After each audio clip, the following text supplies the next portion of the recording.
Evangel ministries നിങ്ങൾക്കായി അവതരിപ്പിക്കുന്ന തിരുവചനം.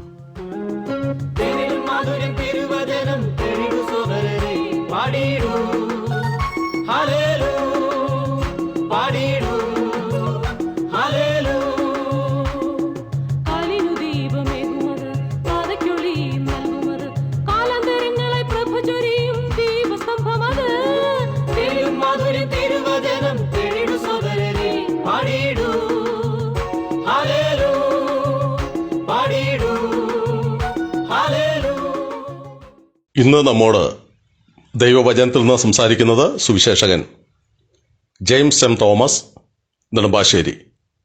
പ്രാർത്ഥനയോടെ ശ്രദ്ധിച്ചാലും. അങ്ങ് ശ്രദ്ധിക്കുന്നത് ഇവാഞ്ചൽ മിനിസ്ട്രീസ് ക്രമീകരിക്കുന്ന തിരുവചനം എന്ന വചന പഠന പരമ്പരയാണ്. ശമൂവേലിൻ്റെ 1-ാം പുസ്തകത്തെ അധികരിച്ചുള്ള 21-ാമത്തെ എപ്പിസോഡിലേക്ക് ദൈവനാമത്തിൽ സ്നേഹപൂർവ്വം സ്വാഗതം ചെയ്യുന്നു. പ്രാർത്ഥനയുടെ പരിണിതഫലമായി ഹന്നായുടെ ഹൃദയത്തിലുണ്ടായ ആനന്ദത്തെക്കുറിച്ച് ക്രിസ്തീയ ജീവിതത്തോട് ബന്ധപ്പെട്ട് നാം കഴിഞ്ഞ ഭാഗത്തിൽ ഓർക്കുകയുണ്ടായി. ഇന്ന് ദൈവകൃപയിൽ ശരണപ്പെട്ടുകൊണ്ട് ഹന്നായുടെ ആദ്യജാതനായ ശമൂവേലിനെക്കുറിച്ച് 2-ാം അധ്യായത്തിലെ ചില അനുഗ്രഹീത പരാമർശങ്ങളാണ് ചൂണ്ടിക്കാണിക്കുവാൻ ആഗ്രഹിക്കുന്നത്. അതിൽ 1-ാമത്തെ വിഷയം 21-ാം വാക്യത്തിൽ നമുക്ക് കാണുവാൻ കഴിയുന്നു. 2-ാം അധ്യായം ശമൂവേലിൻ്റെ 1-ാം പുസ്തകം 21-ാം വാക്യത്തിലേക്ക് വരുമ്പോൾ, ശമൂവേൽ ബാലനോ യഹോവയുടെ സന്നിധിയിൽ വളർന്നു വന്നു എന്ന് കാണുവാൻ കഴിയുന്നു.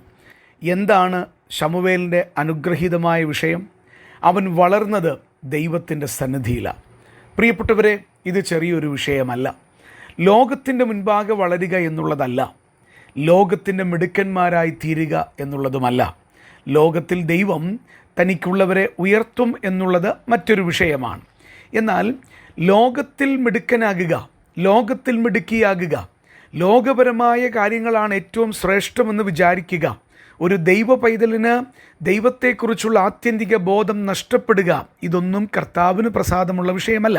മറിച്ച് ദൈവം നമ്മുടെ കുഞ്ഞുങ്ങളെക്കുറിച്ച് ആഗ്രഹിക്കുന്ന ഏറ്റവും പ്രധാനപ്പെട്ട വിഷയം, നാം ഇച്ഛിക്കേണ്ടുന്ന ഏറ്റവും പ്രധാനപ്പെട്ട വിഷയം, നാം പ്രാർത്ഥിക്കേണ്ടുന്ന ഏറ്റവും പ്രധാനപ്പെട്ട വിഷയം, നാം ഒരുക്കിയെടുക്കേണ്ടുന്ന ഏറ്റവും പ്രധാനപ്പെട്ട വിഷയം, കർത്താവേ, എൻ്റെ പൈതൽ വളരേണ്ടത് അങ്ങയുടെ സന്നിധിയിലാണ്. ഈ നിർബന്ധം ഹന്നായിക്ക് എൽക്കാനയ്ക്കുള്ളതായിട്ട് നമുക്ക് മനസ്സിലാക്കുവാൻ വചനഭാഗങ്ങളിൽ നിന്ന് കഴിയുന്നുണ്ട്. ശമൂവേലിൻ്റെ ജീവിതത്തെ ഏറ്റവും വലിയ അനുഗ്രഹങ്ങളിലൊന്നതാണ് താൻ വളർന്നത് ദൈവത്തിൻ്റെ സന്നിധിയിലാണ്. പ്രിയ സ്നേഹിതരെ, നിങ്ങൾക്കും എനിക്കും ഇത് അവകാശപ്പെടുവാൻ കഴിയണം. നമ്മുടെ കുഞ്ഞുങ്ങൾക്ക് മറ്റനേക മാനുഷിക അനുഭവങ്ങൾ കുറഞ്ഞു പോയാലും നമ്മുടെ കുഞ്ഞുങ്ങൾ വളരുന്നത് യഹോവയുടെ സന്നിധിയിലാണെങ്കിൽ, ദൈവപ്രസാദത്തിനനുസരിച്ചാണെങ്കിൽ അവർ ലജ്ജിക്കേണ്ടി വരികയില്ല. ദൈവം അവരെക്കുറിച്ച് നിറവേറ്റാനുള്ള കാര്യങ്ങൾ നിറവേറ്റുക തന്നെ ചെയ്യും. ഞാനും നിങ്ങളും വെറും സൂക്ഷിപ്പുകാരും ദൈവം തന്ന തലമുറകളെ ദൈവത്തിനായി വളർത്തേണ്ടവരുമാണ് എന്നുള്ള ബോധ്യം എത്ര മാതാപിതാക്കന്മാർക്കുണ്ട് എന്നുള്ള ചോദ്യം ചോദിപ്പാതിരിപ്പാൻ തരമില്ല. ഇതിൻ്റെ ഉത്തരം പറയാൻ എല്ലാ മാതാപിതാക്കന്മാർക്കും ഉത്തരവാദിത്തമുണ്ട്. പ്രിയപ്പെട്ടവരെ, അത് നമ്മുടെ ഉത്തരവാദിത്തമാണ്. നമ്മുടെ കുഞ്ഞുങ്ങൾ ദൈവമുൻപാകെ വളരുവാൻ നാം അനേക കാര്യങ്ങൾ ചെയ്തേ സാധിക്കുകയുള്ളൂ. നമ്മളാൽ ആകുന്ന എല്ലാ പരിശ്രമങ്ങളും ദൈവമുൻപാകെ എടുത്തുകൊണ്ട് നമ്മുടെ കുഞ്ഞുങ്ങളെ കർത്താവിൻ്റെ മുൻപാകെ വളർത്തുവാൻ നാം തീർച്ചയായിട്ടും പരിശ്രമിക്കണം. അത് കർത്താവിൻ്റെ കൽപ്പനയാണ് എന്ന് മറക്കരുത്. അതേസമയം കുഞ്ഞുങ്ങളോട് ഞാൻ പറയട്ടെ, മക്കളെ, നിങ്ങളുടെ ജീവിതത്തിൻ്റെ ഏറ്റവും വലിയ ആഗ്രഹം ദൈവത്തോടാകണം. കർത്താവിൻ്റെ മുൻപാകെയാണ് ഞാൻ വളരുന്നത്. എൻ്റെ ജീവിതത്തിൽ അതുകൊണ്ട് ദൈവ വിഷയങ്ങൾ ഏറ്റവും വലുതാകണം എന്നുള്ള വലിയ ആഗ്രഹം ഓരോ പൈതലിനും ഉണ്ടാകണം. മാതാപിതാക്കന്മാർ കുഞ്ഞുങ്ങളുടെ ഹൃദയത്തിലേക്ക് ഈ ബോധ്യം നൽകുവാൻ പരിശ്രമിക്കേണ്ടതാണ്. തന്നെയുമല്ല, 11-ാം വാക്യത്തിലേക്ക് വരുമ്പോൾ മറ്റൊരു കാര്യം നമുക്ക് കാണുവാൻ കഴിയുന്നുണ്ട്. അതിങ്ങനെയാണ് വായിക്കുന്നത്: ബാലൻ പുരോഹിതനായ ഏലിയുടെ മുൻപിൽ യഹോവയ്ക്ക് ശുശ്രൂഷ ചെയ്തു പോന്നു.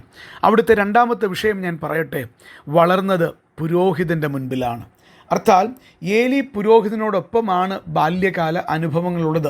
അതിൽ ചില കാര്യങ്ങളൊക്കെ നമുക്ക് വേദപുസ്തകത്തിൽ നിന്ന് ഏലിയുടെ മക്കളോട് ബന്ധപ്പെട്ടൊക്കെ കാണുവാൻ കഴിയുന്നുണ്ട്.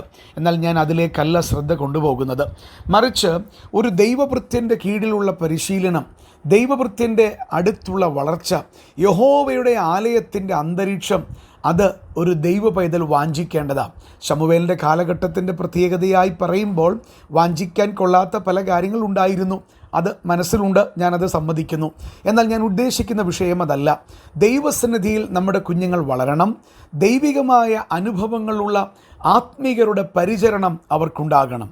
ആത്മീകമായ അനുഭവങ്ങൾ ഒരു പൈതലിന് ബാല്യത്തിൽ ലഭിക്കത്തക്ക നിലയിൽ അവൻ്റെ ജീവിതത്തെ മാതാപിതാക്കന്മാർ അത്തരത്തിൽ ക്രമീകരിക്കുകയാണെങ്കിൽ അവൻ ദൈവിക അനുഭവങ്ങളെ ഏറ്റവും വിലയുള്ളതായി കാണുമെന്നുള്ളതിന് യാതൊരു സന്ദേഹവുമില്ല. എൻ്റെ ബാല്യകാലം എൻ്റെ ജീവിതത്തിലേക്ക് വരികയാണ്. എൻ്റെ മാതാപിതാക്കന്മാരെ ഞാൻ നന്ദിയോടെ ഈ കാര്യത്തിൽ ഓർക്കുകയാണ്. പ്രിയപ്പെട്ടവരെ, എൻ്റെ ജീവിതത്തിൽ ഏറ്റവും വലിയ ഭാഗ്യമായി ഞാൻ കാണുന്നത് ഭക്തരായ മാതാപിതാക്കന്മാരും ഭക്തരായ അനേകരോടൊപ്പമുള്ള ബാല്യകാല അനുഭവങ്ങളുമാണ്. അത് ഒരു ദൈവദാസൻ എന്ന നിലയിൽ എന്നെ വളർത്തുവാൻ ഏറെ മുഖാന്തരമായി തീർന്നതാണ്. ഞാനിങ്ങനെ പറയട്ടെ, നാം സാധാരണ പറയാറുണ്ടല്ലോ, ചൊട്ടയിലെ ശീലം ചുടല വരെ. നിങ്ങളുടെ കുഞ്ഞുങ്ങളുടെ ബാല്യകാല അനുഭവങ്ങൾ നിങ്ങൾ ലോകത്തോടൊപ്പമാണ് ക്രമീകരിക്കുന്നതെങ്കിൽ, അവർ വളരുന്നത് ലോകത്തിൻ്റെ മുൻപിൽ അത്തരത്തിലാണെങ്കിൽ, ദൈവവിഷയങ്ങളെക്കാൾ കൂടുതൽ നിങ്ങൾ ലോകകാര്യങ്ങളാണ് അവരിൽ അടിച്ചേൽപ്പിക്കുന്നതെങ്കിൽ നിശ്ചയമായിട്ടും പിന്നീട് ദുഃഖിക്കേണ്ടതായിട്ട് വരും. അതിനെ നിങ്ങൾ കതിരിൽ കൊണ്ട് വളം വെച്ചിട്ട് യാതൊരു കാര്യവുമില്ല. എന്നാൽ ഇപ്പോൾ തന്നെ കുഞ്ഞുങ്ങളുടെ വളർച്ചയുടെ ഘട്ടങ്ങൾ ഭക്തന്മാരുടെ സഭയിലും സംഘത്തോടും ബന്ധപ്പെട്ടാകണം എന്നുള്ള വലിയൊരാഗ്രഹം, വലിയൊരു തീരുമാനം എൻ്റെ പ്രിയ സഹോദരങ്ങളെ, മാതാപിതാക്കന്മാരെ, നമുക്കുണ്ടായെങ്കിൽ എത്ര അനുഗ്രഹീതമായിരുന്നു. ഇവിടെ ഇതാ ഈ മാതാപിതാക്കന്മാർ എൽക്കാനയും ഹന്നയും എടുത്തൊരു തീരുമാനം, ദൈവമുൻപാകെ എടുത്ത സമർപ്പണത്തിൻ്റെ വിഷയം. അതുകൊണ്ട് ഈ ശമൂവേൽ ബാലൻ വളർന്നത് യഹോവയുടെ സന്നിധിയിലാണ്. ഏലി എന്ന പുരോഹിതനോടൊപ്പമാണ്. താൻ കഴിക്കുന്ന യാഗങ്ങൾ, ആ ദൈവാലയത്തിൻ്റെ വിവിധമായ വിഷയങ്ങൾ, ഞാൻ നേരത്തെ പറഞ്ഞതുപോലെ ചില കാര്യങ്ങളൊക്കെയുണ്ട്, അതിലേക്കല്ല ഞാൻ ശ്രദ്ധ കൊണ്ടുപോകുന്നത്. ശരിയായ വിഷയങ്ങൾ അവൻ്റെ ഹൃദയത്തിൽ ഒരു വലിയ ബോധ്യം നൽകി ഞാൻ ദൈവത്തെ ശുശ്രൂഷിക്കുന്നവനാകണം എന്നുള്ളത്. എത്ര കുഞ്ഞുങ്ങൾക്ക് ഇത് പറയാനായിട്ട് നമ്മുടെ മാതാപിതാക്കന്മാർ അവസരമൊരുക്കുന്നുണ്ട് എന്നുള്ളതാണ്. ദൈവവചനത്തിൻ്റെ ക്രമീകരിക്കുന്ന ക്യാമ്പുകൾ ഉൾപ്പെടെ ദൈവസഭയുടെ ഉത്തരവാദിത്വമാണ് കുഞ്ഞുങ്ങളെ അടുത്ത തലമുറയിൽ യഹോവയുടെ മുൻപാകെ ഭക്തരോടൊപ്പം വളർത്തി അവരെ ദൈവഭക്തരാക്കി തീർക്കുക. അതിന് ദൈവമാണത് ചെയ്യുന്നതെങ്കിലും ഉത്തരവാദിത്വം മനുഷ്യർക്കുണ്ട്, ഓരോ ആത്മീകർക്കുമുണ്ട്. പ്രിയപ്പെട്ടവരെ, ഈ വലിയ ആഗ്രഹം നമ്മുടെ ജീവിതത്തിലേക്ക് വരുവാൻ ഇന്നത്തെ ചിന്തകൾ മുഖാന്തരമായി തീരട്ടെ എന്ന് പ്രാർത്ഥിച്ചുകൊണ്ട് ഞാൻ എൻ്റെ വാക്കുകൾ നിർത്തുന്നു. തമ്പുരാൻ അങ്ങയെ ധാരാളമായിട്ട് അനുഗ്രഹിക്കട്ടെ. ഈ സന്ദേശം ശ്രദ്ധിച്ച എല്ലാ പ്രിയപ്പെട്ടവർക്കും കർത്തൃനാമത്തിൽ നന്ദി.